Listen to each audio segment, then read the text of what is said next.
Hi hello welcome back to my YouTube channel. എല്ലാവർക്കും നമസ്കാരം. എൻ്റെ ചാനൽ ആദ്യമായിട്ട് കാണുന്നവരുണ്ടെങ്കിൽ ഒന്ന് സബ്സ്ക്രൈബ് ചെയ്തിട്ട് കാണുക. ബിക്കോസ് എൻ്റെ ഒരു സബ്സ്ക്രൈബേഴ്സ് കുറച്ചുണ്ട്, അപ്പോൾ അതിൽ തന്നെ ഒന്ന് സ്റ്റക്കായിരിക്കുകയാണ്. അന്ന് സബ്സ്ക്രൈബേഴ്സ് കൂടുന്നേ ഇല്ല. അപ്പോൾ അതിന് വല്ല ടിപ്സ് ആൻഡ് ട്രിക്സ് ഉണ്ടെങ്കിൽ ഒന്ന് പറഞ്ഞു തരണം. ആൻഡ് എനിക്ക് പറ്റുന്നത് പോലെ ഞാനും നല്ല നല്ല വീഡിയോസ് അപ്ലോഡ് ചെയ്യാനായിട്ട് നോക്കാം. ഇന്നിപ്പോൾ ഞാൻ മലായി സോയ കറിയാണ് ഞാൻ ഉണ്ടാക്കിയത്. എൻ്റെ ഒരു സ്റ്റൈലിലാണ് ഞാൻ ഉണ്ടാക്കിയത്. But it was beautiful. ഭയങ്കര ടേസ്റ്റായിരുന്നു. ലൈക്ക് നമുക്ക് പുട്ട്, ചപ്പാത്തി, അപ്പം എല്ലാത്തിൻ്റെയും കൂടെ നമുക്ക് എടുക്കാൻ പറ്റും. നല്ല ചൂട് ദോശയുടെ കൂടെ നമുക്ക് എടുക്കാൻ പറ്റും. അപ്പോൾ എന്തായാലും റെസിപ്പി വേണമെങ്കിൽ എന്തായാലും എനിക്ക് ഒന്ന് കമൻറ്റ് ചെയ്യണം. ആൻഡ് എൻ്റെ ചാനലും കൂടെ ഒന്ന് സബ്സ്ക്രൈബ് ചെയ്യണം. സോ ദാറ്റ് നമുക്കൊരു ലോങ് വീഡിയോ ആയിട്ട് തന്നെ ചെയ്യാം. ഞാനിപ്പോൾ ഇന്നൊരു മിനി ഷോർട്ട് വീഡിയോ ആയിട്ടാണ് വന്നിരിക്കുന്നത്. അപ്പം അങ്ങനെ ഞാൻ ഇന്ന് പുട്ടും പിന്നെ ചപ്പാത്തിയുടെ കൂടെയാണ് സെർവ് ചെയ്യുന്നത്. അപ്പോൾ അതുകൊണ്ടാണ് ഇതിൻ്റെ ക്യാപ്ഷൻ ഞാൻ 2 in 1 ഇട്ടിരിക്കുന്നത്. അതായത് ചപ്പാത്തിയും പുട്ടും 2 and 1 ഈ കറി നമുക്ക് വെച്ചിട്ട് രണ്ടും നമുക്ക് സെർവ് ചെയ്യാൻ പറ്റും. അതുകൊണ്ട് നല്ല കറിയാണ്.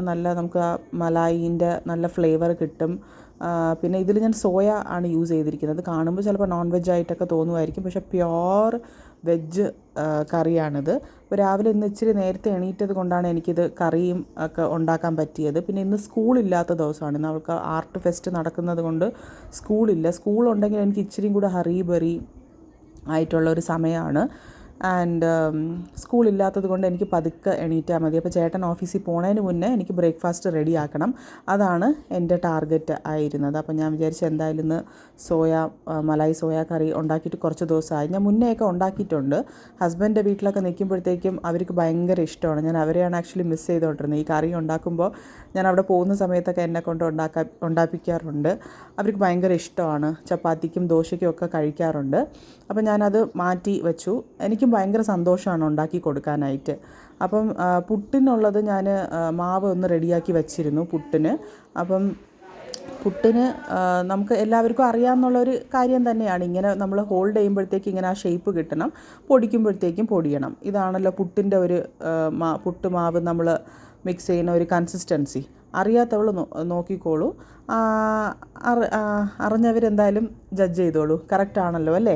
എല്ലാ അമ്മമാർക്കൊക്കെ ലൈക്ക് നോർമലി എല്ലാവർക്കും അറിയാവുന്ന ഒരു കാര്യമാണ്. അപ്പം നമുക്ക് പെട്ടെന്ന് തന്നെ ഇനി പുട്ടുണ്ടാക്കാൻ സ്റ്റാർട്ട് ചെയ്യാം. ഞാൻ പിന്നെ പെട്ടെന്ന് തന്നെ പുട്ടുണ്ടാക്കി ചൂടോടെ കറി മാറ്റി വെച്ചു, പുട്ടുണ്ടാക്കി. അപ്പം ഇന്ന് ചേട്ടന് കുറച്ച് പുട്ടും പിന്നെ ചപ്പാത്തിയും 2 എണ്ണം അങ്ങനെയാണ് കഴിച്ചത്. മോൾക്ക് പിന്നെ പുട്ടാണ് അവൾ കഴിച്ചത്. അപ്പം പുട്ട് കഴിച്ച് കഴിഞ്ഞു ചേട്ടൻ.